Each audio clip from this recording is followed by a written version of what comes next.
my wonderful friends, it's Evelyn here and welcome back to the Evelyn Adore channel, my very own little creative corner of the internet here on YouTube.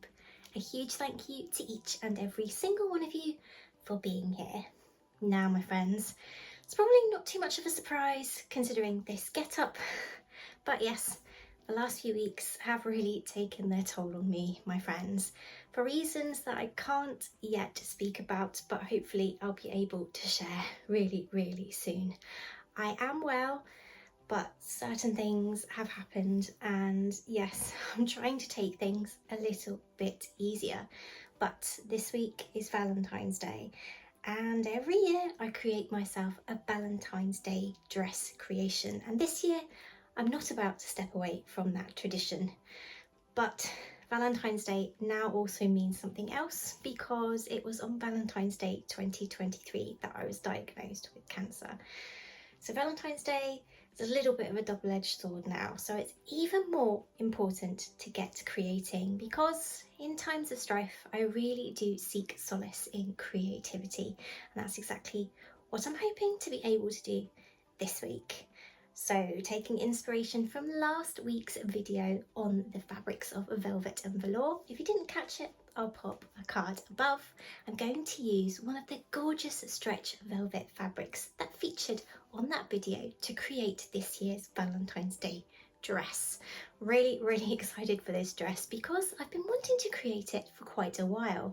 In fact, I created a dress in a very similar style just a little while ago here on the channel for my Christmas dress 2024.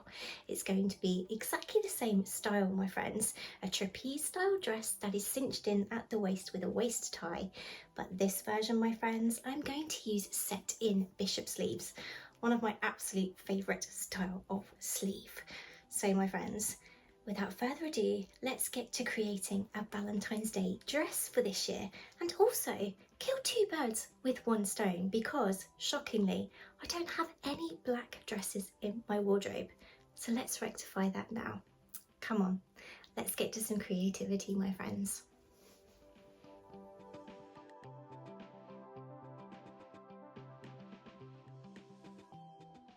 Okay, my friends, so I've got my velvet fabric and I've got it actually on my dining room table today, and I've folded it so that you can see the fold is just here. And I've also got the gorgeous Lyra helping me out today. Hi Lily! Beautiful girl. So I placed a fold, and this isn't the final fold, it's just how I've folded this fabric currently, because I don't know if I'm going to need less or more fabric, so I might need to readjust that fold. But here I've got my jersey block back, and I'm starting with the back today because the back is going to be cut on the fold, whereas the front is going to be in two pieces to be able to create that gorgeous lower neckline. But feeling a little lazy today, I've also grabbed my skirt block. Now, because this block is cut to my measurements and also to my desired skirt length, it's going to be a really easy draft today. I'm literally going to place my skirt block on that fold, making sure that I've got a skirt back and a bodice back. That might sound really obvious, but believe you me, my friends, I've made that mistake before. So I'm just placing my skirt block like that on the fold, leaving a decent hem allowance at the bottom. Then I'm going to pop my jersey block right in line with that skirt block, because neither of these block patterns have seam allowances, so I don't need to be taking anything off for the waistline. So as you can see, looks a little bit crazy, doesn't it? Because we have darts at the waist of our skirt block. But my friends, this style is more of an easy style, because it's literally a bit like a jiffy dress that I'm going to use a tie to cinch in. So literally all I'm going to do now is trace around these patterns, giving myself a seam allowance of 1/2 inch all the way around. And when I get to here, I want to keep the fullness of those darts. Hello feet. What I'm going to do is literally come outwards here and then I'm going to keep going to create a more A-line fuller skirt. Hopefully that makes sense. So I'll show you when I've put the chalk on. I've got my tailor's chalk. Actually got some brand new tailor's chalk. Lovely, lovely, lovely. A blue one and a white one. Normally I use Crayola washable markers, but obviously it's not going to work with black velvet, is it? So let's go. Okay, so I felt like I didn't really explain that too well, so I'm back here. What I've done is literally traced around the jersey bodice block back and the skirt block back, joining them up right next to each other at the waistline and drawing all the way around at 1/2 inch. I've also created a hem of 3/4 inch at the bottom there. And so this is what it looks like now. So now what I'm going to do is create the new style line by coming outwards, sloping from the bottom edge of the arm side just there, down to a fuller skirt line. Now that's another thing that's really great about using a skirt block to do this, is that I now know that this will fit over my hips because I've used my skirt block. So there's not really any measuring needed today, which, you know, lovely, nice, easy project, which I've definitely needed this week, my friends. Hopefully it works. And also, goodness me, excuse me. Also, this is going to have a set-in sleeve, so I don't need to worry about extending it for a kimono sleeve or anything. So actually this is going to be incredibly fabric frugal, and I've actually got enough this side to create 1/2 of the front. So actually this dress is probably going to end up costing me about £4, and that's with cotton and fabric considerations as well. So that's just, yeah, obviously I have to add my time into that, so but in terms of supplies, yeah, about £4, definitely under a £5. So let's just hope that this works now that I've been gobbling on about this. Let's draw in those style lines, my friends. So I'm now joined by both of my beautiful girls. Luna's just trying to get comfy. Ooh. Good girls. So my friends, as you can see now, I have created this style line, and that's another great thing, my friends, about using markers or washable chalk like this. You can literally mark on as many style lines as you like, redraft them, and that's exactly what I've done here, as you can see. So I've started coming outwards from the bodice a few inches below that arm side edge, and that's because, my friends, I'm setting in a sleeve, so I don't want the flared effect of the skirt or the almost trapeze idea of this dress to affect that set-in sleeve. So that's why I've done that, just to show you that there. And then it's going to come out and flare and flare and flare and flare to give a nice wide skirt. And then, of course, if you imagine, it will be cinched in at the waist by that tie.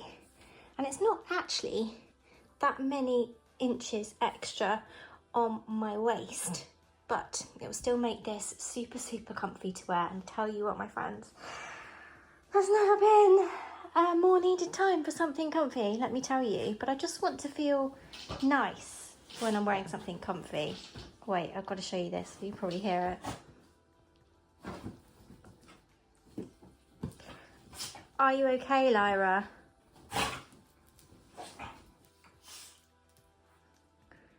Are you okay? You okay, Luna? Luna's face. What's she up to?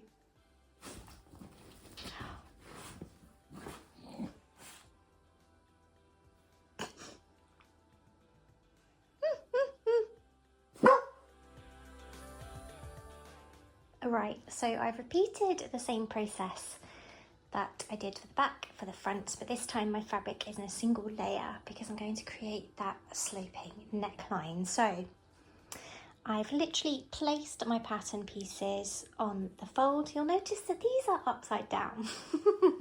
And that is, my friends, because velvet has a nap. So I'm making sure that I'm keeping the nap going the same way across all of my pieces. Hi there, Lyra. Don't know if you guys could hear that. So, for all intents and purposes, currently my pattern pieces look upside down, round the wrong way. However you want to describe it, they are not.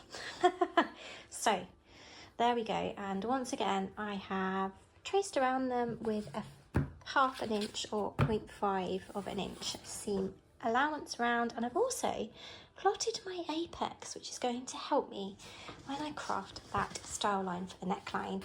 So, having traced around my block patterns, what I'm going to do next, of course, is create that style line for the neckline and for the skirt as well.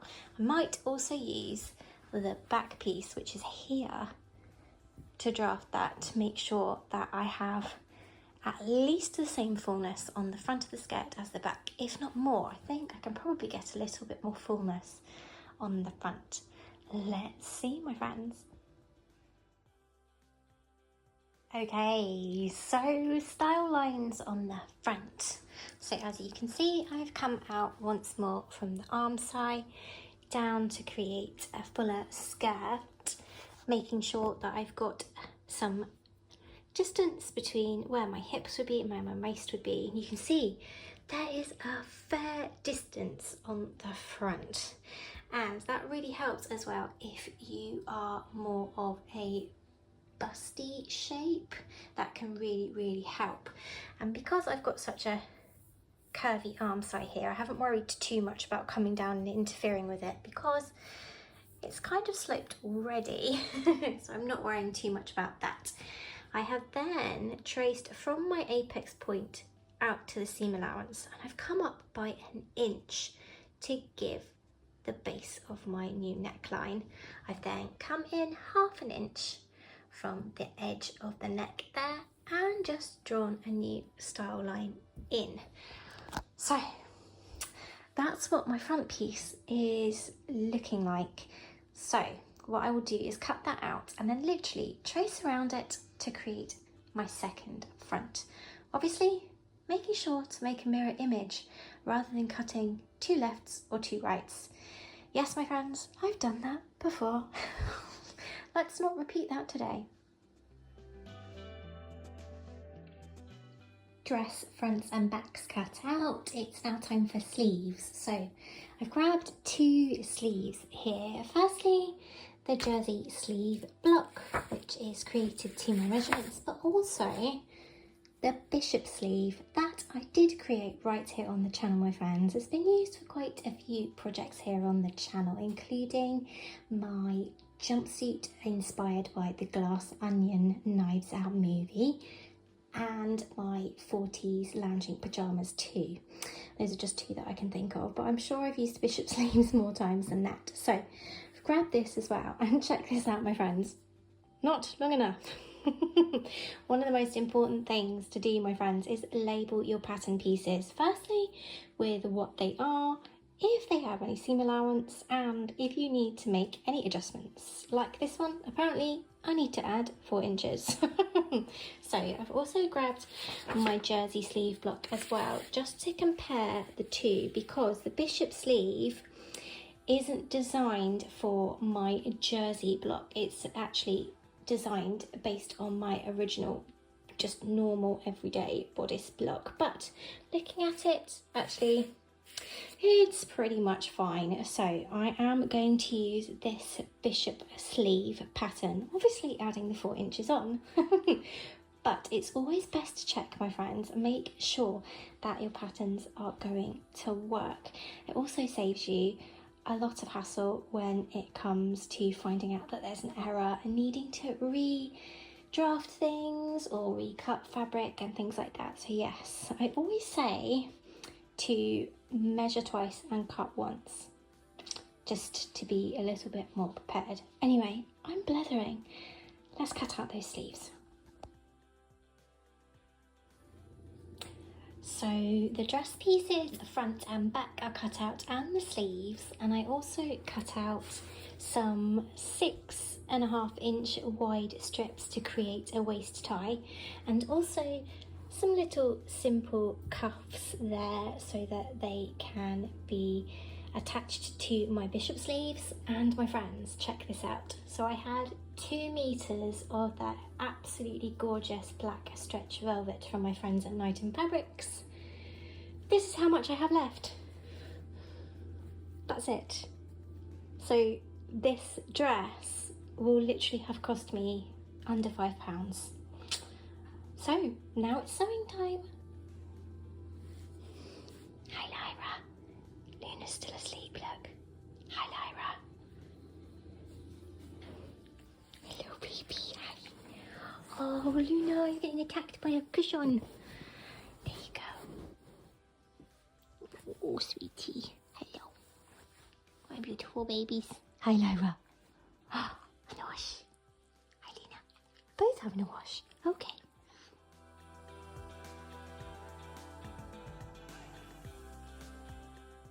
We're starting to lose light here in the Scottish Highlands. It's just gone 3 o'clock and the light is fading, but I'm getting to the sewing, starting with some batch pinning. So I created a simple facing by tracing around my necklines and having a width of 3 inches. So I've just pinned the back facing to the front facing and then the centre front of that facing there. I've also pinned my little cuffs to create them into rings. I've also pinned the 2 sash pieces of my waist tie together in the centre, so it's a nice long tie. And then I've also pinned the centre front seam on my 2 front dress pieces and my sleeve seams too. So now it's time to do a lot of sewing on my machine.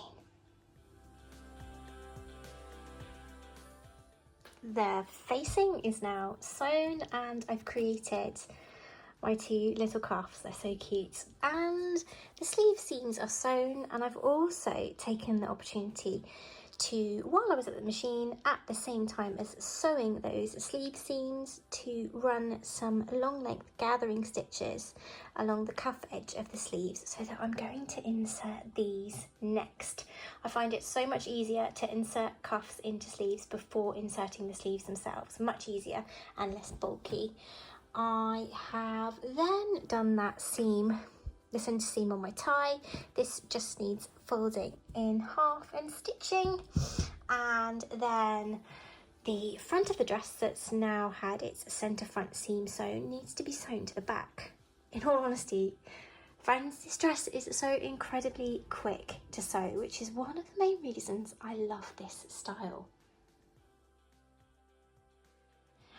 So now the facing is pinned on all around the neckline, and I have inserted the cuffs onto the ends of the sleeves there, and then all that's left to do after that is hem the garment, create the tie and insert the sleeves into the actual dress. And I've been sewing for about an hour.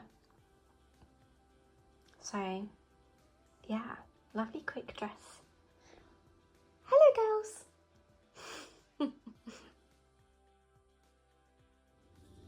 So my friends, it is the end of the first afternoon working on this dress, and you might be able to guess that she's actually on Betty. I'm not going to zoom out because it will ruin it, because this dress is basically constructed, a few little niggles here and there, a few stitches that need to be sort of unpicked, including some of the gathering stitches that can be seen around the cuffs. It needs hemming, and I haven't finished the tie.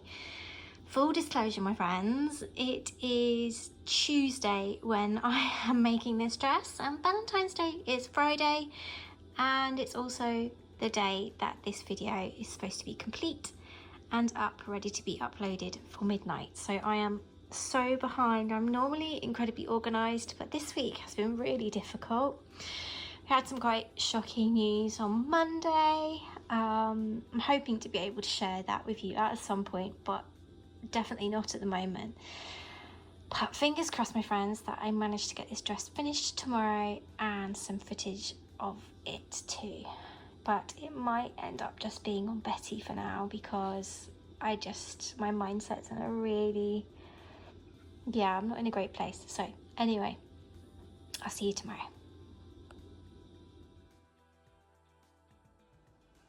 Good morning, friends. It's the next day and I've spent the morning finishing off this dress. So I hemmed it, finished the tie and unpicked some of the gathering stitches that were showing around the cuffs, and I also understitched and stitched the facing in place invisibly around the neckline. So unfortunately, my friends, I'm really not feeling my best right now.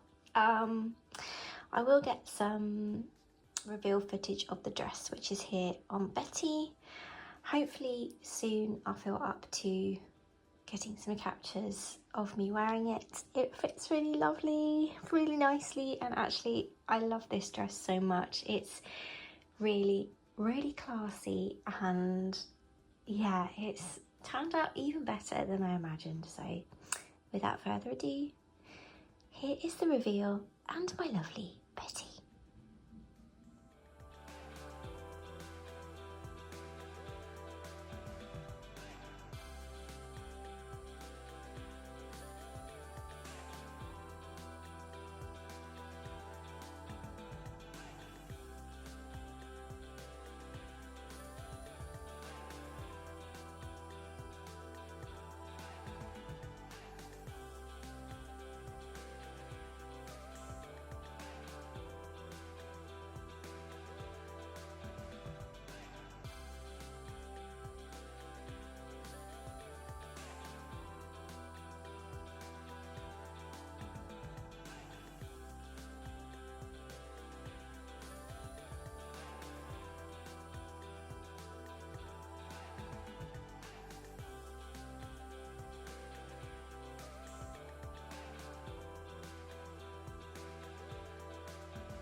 So here it is, my friends, my Valentine's Day dress for 2025. This dress is absolutely gorgeous. The velvet is so soft and comfortable, and together with the trapeze style of this dress, which is cinched in using the waist tie, it's so easy and yet chic to wear, and I really do feel amazing wearing it. Hopefully, my friends, I will be able to capture some images of myself wearing it very soon, and of course I will share them all with you right here on YouTube as soon as I do. But until next week, my friends, please do something for yourselves this Valentine's Day. Take care and stay safe. Bye, friends.